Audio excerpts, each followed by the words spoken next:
नमस्कार दोस्तों, मैं अभिषेक कुमार आप सबको स्वागत करता हूं अपने official YouTube channel that is study online पर। दोस्तों, आज एक बहुत अच्छा खबर आया है आईबीपीएस की तरफ से। जो लोग सीरियस कैंडिडेट हैं, जो लोग वेट कर रहे थे कि कब वैकेंसी निकलेगा, किस डेट का एग्जामिनेशन होगा, क्या होगा नहीं होगा, क्या वैकेंसीज वगैरह रहेगा, तो आईबीपीएस ने आरआरबी का वैकेंसीज ऑलरेडी डिक्लेयर कर चुके हैं। नोटिफिकेशन आ चुका है दोस्तों। आप लोग जो सीरियस कैंडिडेट है तो ज्यादा आपको सोचना नहीं है, ज्यादा आपको दिमाग नहीं लगाना है कि कितना वैकेंसी है, क्या है, नहीं है। अगर आप सीरियस कैंडिडेट है तो आज से ही आपका प्रिपरेशन स्टार्ट हो जाना चाहिए। थोड़ा वैकेंसी चूज करने में कहाँ से किस स्टेट से अप्लाई करना है, क्या नहीं करना है, वो थोड़ा ध्यान देकर आप कीजिएगा। बिकॉज जहां पर आप अप्लाई कीजिएगा वहां का आपका रीजनल लैंग्वेज आना जरूरी है, खासकर मल्टीपर्पज के लिए, असिस्टेंट एग्जामिनेशन के लिए और आपका स्केल 1 एग्जामिनेशन के लिए। तो जो भी कुछ वीडियो में मैं अभी आपसे जो डिस्कस करने वाला हूँ अबाउट द नोटिफिकेशन, क्या है नोटिफिकेशन में और थोड़ा टिप्स बिट्स किस तरीके से इसको अप्रोच करना है। तो चलिए स्टार्ट करते हैं वीडियो में। सबसे पहला जो हम देखेंगे कि एलिजिबिलिटी क्राइटेरिया। हम यहाँ पर बेसिकली आईबीपीएस नोटिफिकेशन में आपको स्केल 1, स्केल 2 एंड स्केल 3 का नोटिफिकेशन आउट किया है, इंक्लूडिंग असिस्टेंट के लिए भी आउट किया गया। तो हम यहाँ पर basically we are going to discuss only two, that is what assistant manager and assistant multipurpose के लिए, जो कि मैक्सिमम लोग इसके लिए अप्रोच कर रहे हैं। अब बाद बाकी में आपका एक्सपीरियंस रिक्वायर्ड है, जो कि बहुत लोगों के पास एक्सपीरियंस नहीं होता है। तो चलिए स्टार्ट करते हैं। सबसे पहले आप बात करेंगे अगर असिस्टेंट मैनेजर का, तो आपका एज होना चाहिए 18 ईयर से ऊपर होना चाहिए, 18 years above and below 30 years, और 30 ईयर्स तक आपका एज होना चाहिए। अगर आपका एज इस कैटेगरी में पड़ता है तो आप अपने डेट को यहाँ इस डेट के साथ आप देख लीजिएगा कि आपका एज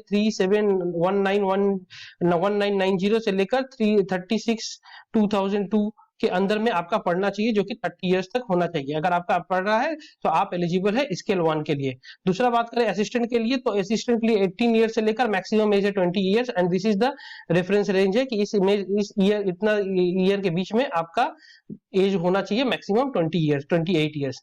दैट इज ये आपका आईबीपीएस का स्केल 1 एंड असिस्टेंट के लिए है। तो आप उसको चेक कर लीजिएगा विद दिस डेट के रेफरेंस के साथ और इस डेट के रेफरेंस के साथ आपका एज कितना हो रहा है। अगर बात करें एजुकेशनल क्वालिफिकेशन का असिस्टेंट का मल्टीपर्पज के लिए, तो bachelor degree in any discipline from recognised university और इट्स इक्विवेलेंट। आपको एक नॉर्मल बैचलर डिग्री होना पड़ेगा। कोई भी हाई फाई परसेंटेज का इसमें कोई डिमांड नहीं किया गया है कि आपको परसेंटेज होना पड़ेगा, या कोई बैकवर्ड सपोज किया कोई कैंडिडेट अगर बैक करके भी क्वालिफाई किए हैं या बैचलर डिग्री एक्वायर किए हैं तो देन उनके लिए एलिजिबल है। So need not required to worry at all regarding the percentage.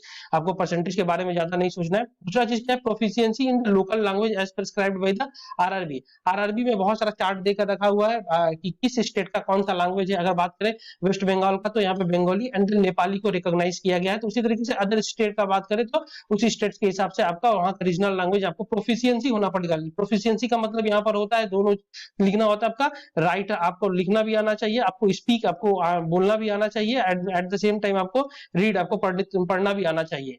तो ये तीनों आपको पास प्रोफिशिएंसी होगा तो कुछ कंसीडर कीजिएगा। अगर आपके पास आता है उसी स्टेट के अगर आता है तो तभी आप उसको अप्लाई कीजिएगा। बहुत से लोगों का कैंडिडेट का कंसेप्ट होता है कि नहीं पहले हम एग्जाम दे फिर बाद में हम लैंग्वेज सीख लेंगे, बट कुछ स्टेट का ऐसा लैंग्वेज होता है it is very difficult to like learn the language in a very short stipulated time में आपको। So that is why try to understand कि जब भी आप जिस स्टेट का अप्लाई करें तो आप उस स्टेट का लैंग्वेज के बारे में ध्यान रखें। Desirable working knowledge of computer, आपके पास कंप्यूटर का नॉलेज होना चाहिए। That is the basic knowledge basically बोला जाता है। आपको कहीं से अगर सर्टिफिकेट एक्वायर किए हैं जो भी कुछ है बेसिक आपको पास आना चाहिए। MS Word Excel PowerPoint के ऊपर नॉलेज होना चाहिए काम करने के लिए। अगर बात करें असिस्टेंट मैनेजर का, तो bachelor degree in any discipline from recognised university और इज इक्विवेलेंट। अगर आप बैचलर डिग्री और इक्विवेलेंट है तो कहीं रिकॉग्नाइज्ड यूनिवर्सिटी ये आपको चाहिए। Preference will be given to candidate having degree in the agriculture, horticulture, forestry, animal husbandry, veterinary science, agriculture engineering, pisciculture, agriculture marketing and cooperation, information technology management, economics and accountancy. इस इतना अगर किसी का अगर suppose किसी इसमें अगर किसी का क्वालिफिकेशन है, किसी ने बैचलर्स किया है, बैचलर इन एग्रीकल्चर को लेकर, bachelor in economics, bachelor in law, bachelor technology management etcetera, तो इसको इनका प्रेफरेंस यहाँ पर दिया जाएगा। Because as I said that कि ये रीजनल रूरल बैंक है तो उसको उसी तरीके से देखिए एनिमल हस्बेंड्री है फॉरेस्ट्री है, हॉर्टिकल्चर है, तो कहीं ना कहीं ये रूरल एरिया के साथ आपको देखना चाहता है। अगर आपके पास रूरल एरिया का कोई क्वालिफिकेशन वगैरह है तो आपको लिए प्रेफरेंस होगा इसमें। अगर नहीं है तो कोई भी घबराने वाली बात नहीं है, आप बैचलर डिग्री से आप अप्लाई कर सकते हैं, कोई दिक्कत नहीं है उसमें। Preference in the local language as prescribed by the participants RBI. फिर ये इसमें भी आपका जो है लोकल लैंग्वेज मैंडेटरी होता है जिस स्टेट में आप अप्लाई कर रहे हैं, that is right, speak and read आपको होना चाहिए। Desirable working knowledge of computer, आपको कंप्यूटर के पास आपका नॉलेज होना चाहिए, that is the basic knowledge of computer. Now comes to the application fee, intimation charges जो भी है।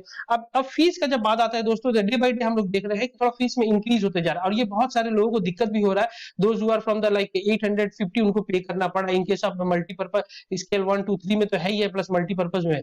दोस्तों एक मैं आपसे रिक्वेस्ट करूंगा, ये फीस के ऊपर देखकर आप बैक नहीं हटिएगा। इफ रिक्वायर्ड कहीं से किसी फ्रेंड से अगर आपको दिक्कत हो रहा है तो कहीं फ्रेंड से आप मैनेज कर लीजिए, कोई रिलेटिव से आप मैनेज कर लीजिए।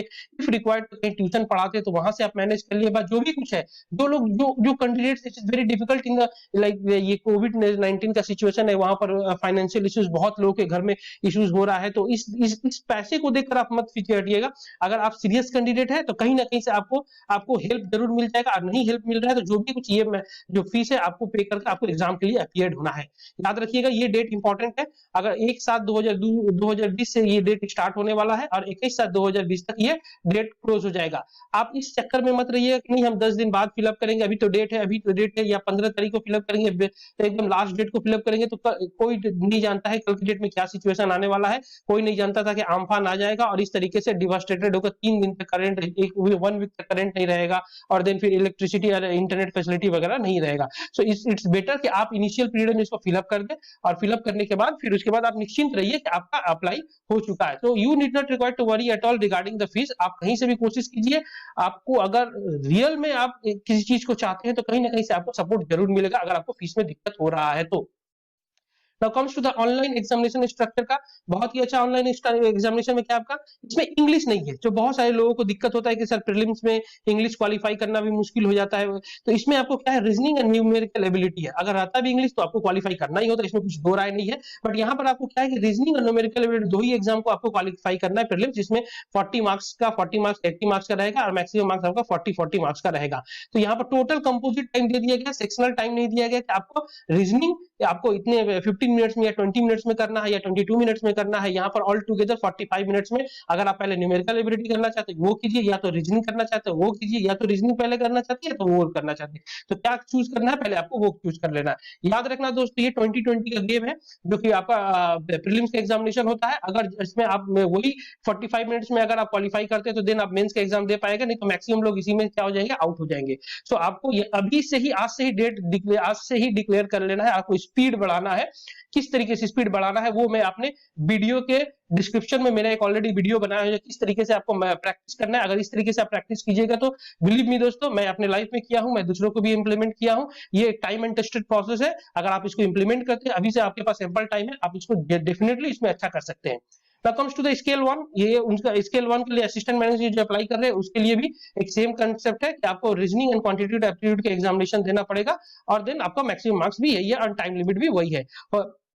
नाउ बात करते हैं, अगर आप अप्लाई कर रहे हैं दोनों एग्जाम के लिए तो सेपरेटली आपको दोनों एग्जाम के लिए अप्लाई करना पड़ेगा। अगर आप प्रीलिम्स के लिए, अगर आप असिस्टेंट के लिए अप्लाई करना चाहते हो तो अलग से अप्लाई करना पड़ेगा, अलग से 850 देना पड़ेगा। स्केल 1 के लिए करना चाहते हैं तो अलग से 850 देना पड़ेगा। इसमें आपका कैंडिडेचर कैंसिल नहीं होगा और आपका एग्जाम भी सेपरेटली होगा, तो इसमें आपको घबराने वाली बात नहीं है। अगर किसी को लगता है कि नहीं हमको दोनों को ट्राई करना चाहिए तो दोनों एग्जाम ट्राई कर सकते हैं।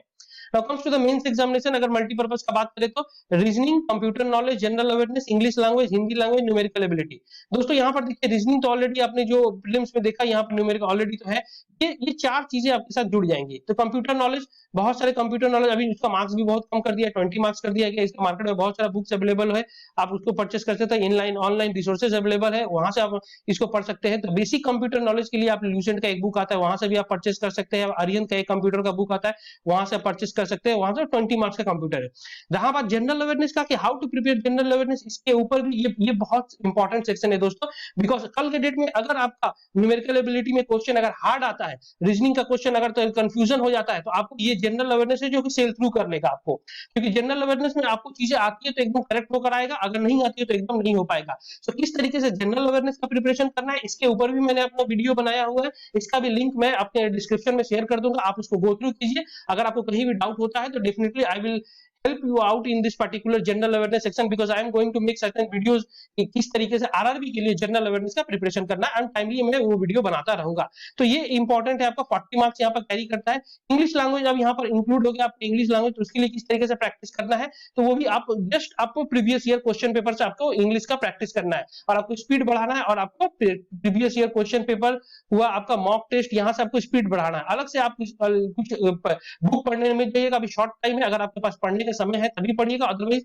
आप जितना इंग्लिश का प्रैक्टिस कीजिएगा, और इसके और कुछ जरूरत नहीं है। Previous year question paper, mock test, यहां से आपके इंग्लिश का प्रैक्टिस करते रहिए।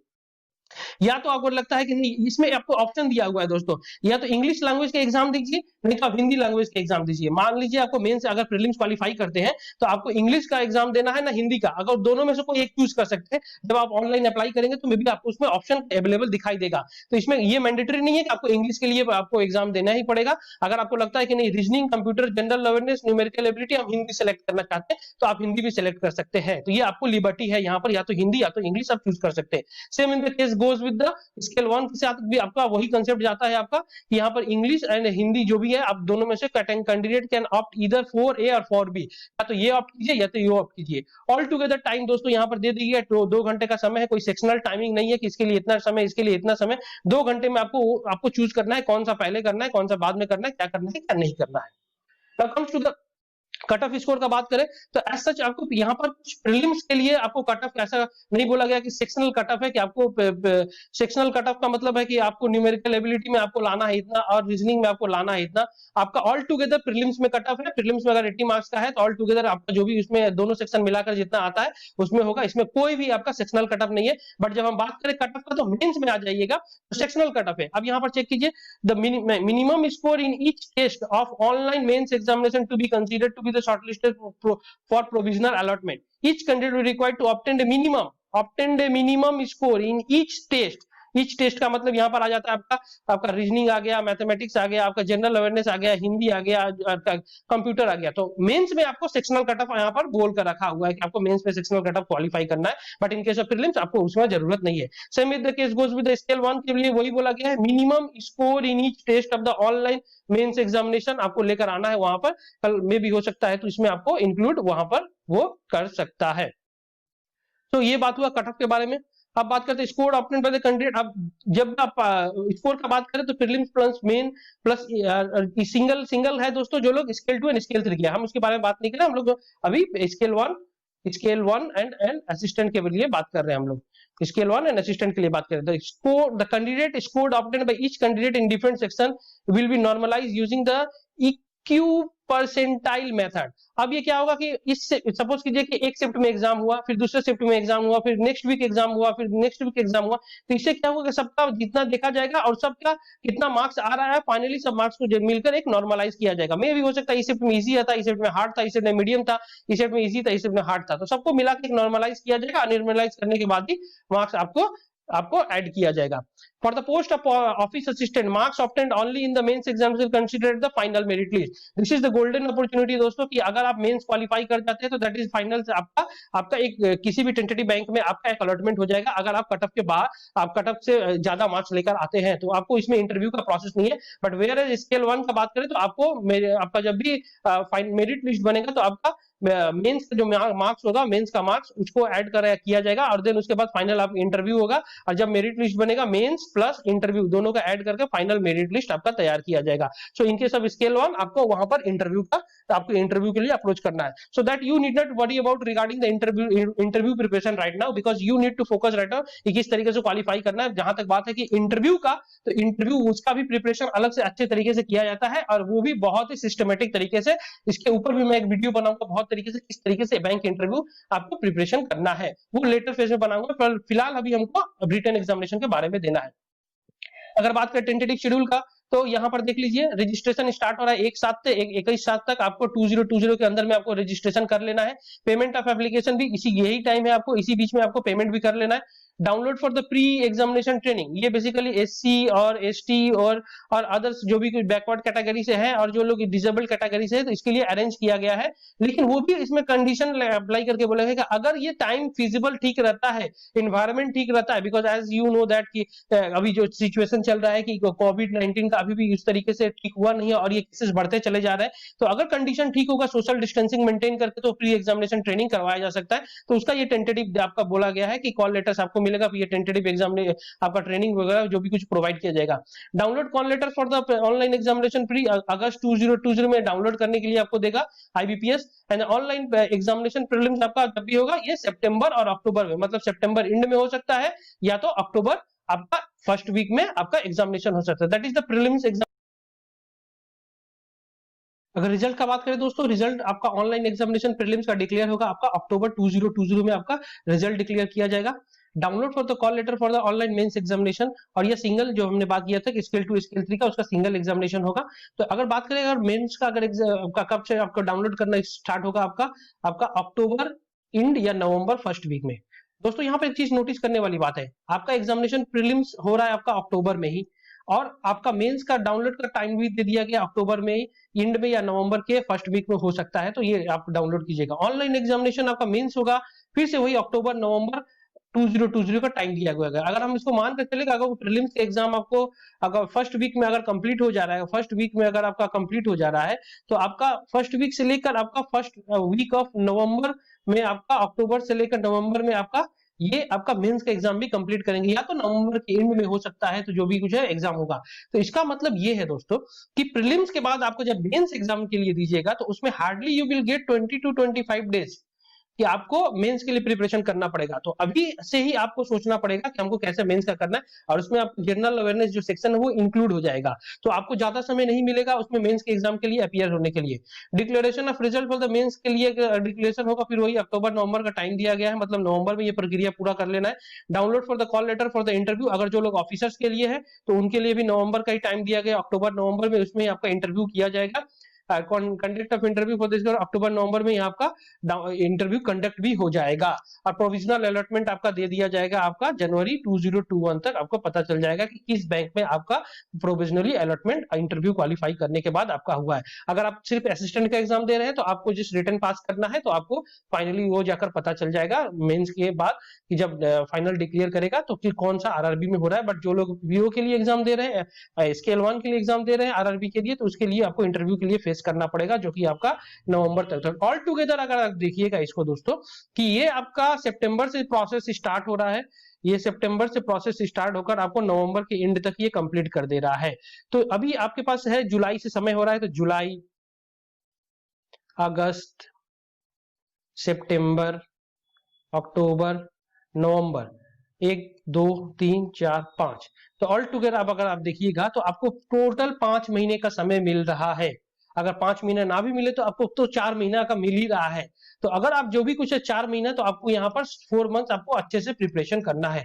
अगर बात कर रहे हैं वैकेंसीज वगैरह का, ये आपके वेबसाइट में मिल जाएगा। अगर आप देख लीजिएगा कि आप किस कैटेगरी में पढ़ते हैं और कहाँ पर वैकेंसी कितना है और किस तरीके से आपको वहाँ का रीजनल लैंग्वेज आता है कि नहीं। अगर जो लोग जिस स्टेट में अप्लाई कर रहे हैं वहाँ का रीजनल लैंग्वेज आता है तो अप्लाई कीजिए, नहीं आता है तो पहले आप सिक्योर हो जाइए कि कोई भी आपको सिखा देगा या आप कहीं से सीख लेंगे जिसमें लिखना पढ़ना बोलना आता है। क्योंकि बाद में इतना मेहनत करने के बाद अगर आपको प्रोफिशिएंसी टेस्ट में अगर आप वहां पर जाकर आप नहीं क्वालिफाई कर पाते, तो ये आपको थोड़ा दिक्कत होगा या थोड़ा आपको खराब लग सकता है। तो इसलिए वैकेंसी पर अभी आप किसी स्टेट में अप्लाई कीजिए, उस स्टेट का क्या वैकेंसी है वगैरह इतना दिमाग में मत कीजिए। अगर आपको लग रहा है कि नहीं हमको उसी स्टेट में आपको वैकेंसी है और वहीं पर हमको अप्लाई करना है, तो आप कीजिए, आप वैकेंसी पर भी फाइट कीजिए। बिकॉज आप सीरियस कैंडिडेट, मैंने आपको पहले ही बोला था, आपको सिर्फ अपना स्पीड बढ़ाना है, एक्यूरेसी मेंटेन करना है, दैट इज ऑल। आपको इस तरीके से एग्जाम को क्वालिफाई करना है। So this is what it is given. ये जो भी कुछ है मेरा जो शॉर्ट थोड़ा बहुत बनाया हुआ, ये मैं आपको अपने डिस्क्रिप्शन बॉक्स में इसको मेरा टेलीग्राम लिंक है, तो टेलीग्राम लिंक में आप जाइएगा तो वहां से आप इसको डाउनलोड कर लीजिएगा। अदरवाइज आपका आरआरबी के वेबसाइट पे इट इज अवेलेबल है ना। सबसे इंपॉर्टेंट बात अगर हम बात करें कि किस तरीके से इसको पढ़ना है, तो एज आई सेड दैट कि अगर अभी आपके पास 4 मंथ्स का टाइमिंग है, ये आपके पास 4 मंथ्स का टाइमिंग है, और जो भी चीज आपको करना है वो चीजें पूरी की पूरी प्लान करके करनी है। प्लान का मतलब क्या करना है, अगर हमको रीजनिंग पढ़ना है तो रीजनिंग हमको पढ़ना है तो फिर कहाँ से पढ़ना है, क्या रिसोर्सेज से पढ़ना है और कैसे हमको इसको प्रैक्टिस करना है, ये 3 चीज आपके पास होना चाहिए। क्या क्या पढ़ना है, कहाँ से पढ़ना है, कहाँ क्या क्या पढ़ना है। रीजनिंग में बहुत सारे चैप्टर है, कौन कौन सा चैप्टर जो आरआरबी के लिए फोकस होता है, आप वो चैप्टर को पहले फोकस कीजिए। रिसोर्सेस, कहाँ से हमको पढ़ना है उस चीज को, कौन सा बुक्स हमको पढ़ना है, तो वो आप फॉलो कीजिए। एंड देन किस तरीके से प्रैक्टिस करना है वो चीज आप उसको देखिए। ये 3 चीज आपको आप प्लान करके अभी चलना है। जहां तक बात है प्रैक्टिस करना है दोस्तों, मैंने पहले ही बोला कि इसके ऊपर बहुत ही अच्छे वीडियो बनाकर रखे, आप प्लीज उसको एक बार गो थ्रू कीजिए। अगर आपको अच्छा नहीं लगता है तो फिर आप अपने तरीके से प्रिपरेशन कीजिएगा, कोई दिक्कत नहीं है। अगर बात करें जनरल अवेयरनेस का दोस्तों, तो जनरल अवेयरनेस आपको कितना दिन का पढ़ना है। जनरली बोला जाता है कि प्रीवियस आपका 4 मंथ्स, अगर सपोज कीजिए आपका एग्जामिनेशन होने वाला है नवंबर में, तो आपको प्रीवियस मंथ का मतलब अक्टूबर, आपको यहाँ पर पीछे चलाइए सितंबर, और पीछे चलाइए अगस्त, और पीछे चलाइए जुलाई। तो आपका जुलाई, अगस्त, सितंबर, अक्टूबर, और ये 4 मंथ का जो न्यूज़पेपर, जो मैगजीन है, वो आपको एकदम अच्छे से पता होना चाहिए। जैसे कि अगर आप न्यूज़पेपर पढ़ते हैं तो उसमें से जो टर्म्स एंड टर्मिनोलॉजी जो आता है उसको नोट डाउन करके रखना है। आरआरबी से लेकर कुछ भी आपका नोटिफिकेशन, आरआरबी का, आरबीआई की तरफ से कुछ आ रहा है तो वो आपको पता होना चाहिए। तो जनरल अवेयरनेस के लिए आपको करंट अफेयर्स आपको 4 मंथ्स के तो पढ़ना ही पड़ेगा। अगर किसी के पास टाइम है तो वो 6 मंथ तक जा सकता है, बट इससे ज्यादा जाने की जरूरत नहीं है, बिकॉज देखा जा रहा है ये ट्रेंड चल रहा है, 4 मंथ तक आ जा रहा है। बैंकिंग एंड अवेयरनेस के लिए दोस्तों मैं इसके ऊपर एक लेक्चर स्टार्ट करने वाला हूं बहुत सून, आज या कल से ही। ऑलरेडी मैंने 1-2 लेक्चर बना कर रखा है, लेकिन इसके ऊपर मैं एक series of lecture is going to start, ये आपका आरआरबी के ऊपर कि क्या क्या बैंकिंग टर्मिनोलॉजी, वहां से क्या क्या पढ़ना है, ये है। और उसके बाद आप स्टैटिक पोर्शन है दोस्तों, बहुत सारे वेबसाइट के ऊपर स्टैटिक पोर्शन आपको अवेलेबल मिल जाएगा स्टैटिक। नहीं तो मेरा टेलीग्राम लिंक में ऑलरेडी मैंने 2-3 वेबसाइट का आपको डालकर रखा हुआ है, आपको जो सही लगता है आप वहां से पढ़ना स्टार्ट कर दीजिए। स्टैटिक आपको डेली मॉर्निंग में आपको पढ़ना है, डेली मॉर्निंग में आपको पढ़ना है। मतलब मेरे को ऐसा है कि आज हम स्टैटिक का 4 पेजेस पढ़ेंगे, नेक्स्ट दिन हम क्या करेंगे, नेक्स्ट 4 पेजेस पढ़ेंगे, तो नेक्स्ट दिन जब 4 पेज पढ़ेंगे तो ये रिवाइज करेंगे, फिर देन ये 4 पेजेस पढ़ेंगे। फिर मेरा टारगेट रहेगा कि नेक्स्ट में ये 4 पेजेस पढ़ूंगा, तो पहले ये 2 रिवाइज करने के बाद फिर ये मैं पढ़ूंगा। तो इसी तरीके से आपका देखिएगा कि 4 मंथ्स में जाकर स्टैटिक का एक अच्छा खासा पेजेस जो होगा वो आप कवर कर लीजिएगा, तो आपको स्टैटिक्स में फिर उसको चिंता नहीं करना पड़ेगा। जहां तक बैंकिंग एंड फाइनेंशियल अवेयरनेस का बात है, इसके ऊपर मैं पूरा कोशिश करूंगा दोस्तों कि जब तक एग्जामिनेशन के होगा तो मैं जितना भी सारा बैंकिंग टर्म्स एंड टर्मिनोलॉजी है यहाँ पर कंप्लीट करूंगा। एंड देन करंट अफेयर्स का बात है दोस्तों, तो एवरी मंथ आपको मैगजीन के लिए आपको मैंने ऑलरेडी सजेस्ट करके रखा हुआ है, मेरा ऑलरेडी इसके ऊपर भी एक बहुत अच्छा वीडियो बनाकर रखा हुआ है, कहां से कौन सा मैगजीन पढ़ेंगे, क्या पढ़ेंगे और कैसा है। और एक पीडीएफ आपको पढ़ना पड़ेगा जो कि बहुत सारे वेबसाइट का कैप्सूल के फॉर्म में जो निकलता है, या कुछ लोग बोलते हैं इसको अलग से 1 मंथ का पीडीएफ मंथ का बनाकर बोलते हैं, तो बहुत सारे वेबसाइट है, आप वहां से उसको फॉलो कीजिएगा। मेरे टेलीग्राम लिंक पर अगर आप आइएगा तो यहाँ पर भी मैं ऑलरेडी प्रत्येक मंथ का उसको अपलोड कर देता हूँ, बहुत सारे वेबसाइट का होता है, तो आपको जिसमें सुटेबल लगता है किसी एक का पकड़ना है। अब ऐसा नहीं हम सपोज कीजिए पकड़ लिए यहाँ पर बैंकर्स अड्डा का पकड़ लिए, ग्रेडअप का पकड़ लिए, ओली बोर्ड का पकड़ लिए, और दूसरा बहुत सारे इंस्टीट्यूट है, तो उन सब का एग्जाम पंडित हुआ, आईबीपीएस एग्जाम का हुआ, बहुत सारे वेबसाइट है दोस्तों। मैं किसी का रिकमेंड नहीं कर रहा हूँ, मैं किसी को यहाँ पर प्रचार नहीं कर रहा हूँ, लेकिन ये जो ये है, ये इंस्टीट्यूट ये वगैरह जो भी निकालते हैं वो एक अच्छा निकालते हैं। तो किसी का एक आपको पीडीएफ ले लेना है, एक मैगजीन जो ऑलरेडी मैंने सजेस्ट किया हुआ है बैंकिंग सर्विस क्रॉनिकल, ये आपको यहाँ से पढ़ना है। और बैंकिंग अवेयरनेस, और इसके लिए आपको कोई अलग से बुक नहीं पढ़ना है, आपको न्यूज़पेपर फॉलो करना है, terms and terminology find out करना है उसमें से। और अगर हो सकता है समय तो अगर मेरा वीडियो भी देख सकते हैं, मैं उस वीडियो में आपको बहुत ही पानी की तरह लेमन टर्म्स में आपको एक्सप्लेन कर दूंगा। सो it is request to all, without wasting any time, if you are serious, without wasting any time, without looking to the vacancies of which state you are going to apply, if you are going to apply for a particular state, don't see the vacancy क्या है क्या नहीं है, एक बार apply कर दो, कहां से अप्लाई करना है वो मेंटली डिसाइड कर लो। उसके बाद आप वैकेंसी के उसके बारे में आप अपने स्पीड के ऊपर बढ़ाओ कि आपको अगर कट ऑफ का बात किया जाएगा दोस्तों, तो 80 मार्क्स का अगर है तो कट ऑफ में अगर आप देखिएगा, नोटिस कीजिएगा यहाँ पे, तो कट ऑफ आपका ऑलमोस्ट 90% कुछ स्टेट में चला जा रहा है, मोर देन दैट 77, 77.6, 72, 75, ये बहुत सारे स्टेट का कट ऑफ जा रहा है। तो आपको 90% के नीचे तो सोचना ही नहीं है आपको, तो इसीलिए आपको अभी आप टाइम वेस्ट कीजिएगा, इधर का ये हार्ड होगा, मेरे को चांस मिलेगा, अगर वैकेंसी कम है मैं कैसे प्रिपेयर करूंगा, मेरा तो कोचिंग नहीं चल रहा है। अभी भी मैं आपको बोल रहा हूं, अगर आप में चाह है, अगर आप में लेने की इच्छा है तो आपको हो जाएगा। कोई भी दिक्कत होता है, कोई भी अगर सजेशन का जरूरत पड़ता है दोस्तों, मेरे कमेंट बॉक्स में लिखिए, मैं उसके ऊपर अलग से आपको रिकमेंड कर दूंगा। अगर कोई किसी का वीडियो का अगर बोलना होगा तो मैं आपको रिकमेंड कर दूंगा, कोई बुक्स का सजेशन का जरूरत होगा तो मैं आपको रिकमेंड कर दूंगा। मैं आपको पूरी तरीके से हेल्प करने की कोशिश करूंगा जितनी दूर तक मेरा कैपेबिलिटी पॉसिबिलिटी है। All I need a serious candidate, जो भी कोई आप लोग हैं, क्योंकि आप अभी प्रिपरेशन करते हैं, अगर कुछ होता है, अब इतना प्रिपरेशन करने के बाद बाई चांस अगर बोल रहे हैं कि अगर आपका लक साथ नहीं दिया, अगर आपने कोशिश किया, अगर आपका कट ऑफ मार्क्स थोड़ा सा के लिए मिस होगा दोस्तों, ये बेकार नहीं जाएगा। नेक्स्ट एग्जाम आएगा तो आप उसमें डेफिनेटली इसको करेक्ट कीजिए, उसको क्रैक कीजिएगा। तो ये आपका अब से एग्जामिनेशन स्टार्ट हो रहा है, without wasting any time. Be prepared, be ready, mentally prepared हो जाओ, क्योंकि ये अपॉर्चुनिटी बार बार नहीं आएगा। बिकॉज हम लोग जान रहे हैं कि जिस तरीके से इकोनॉमिक कंडीशन जिस तरीके से कंडीशन है, ये भी इसको अच्छा होने में समय लगेगा। तो हमारे पास जो भी कुछ वैकेंसीज आएगा, मैं उसको अपने जी जान से लगा दूंगा, without wasting any time, without wasting on my on any online networking site, और कहीं पर शादी व कोई फंक्शन पार्टी कुछ नहीं करना है। ओनली आरआरबी नोट आपको फोकस करना है। अगर आरआरबी फोकस कर रहे हो तो अच्छी बात है।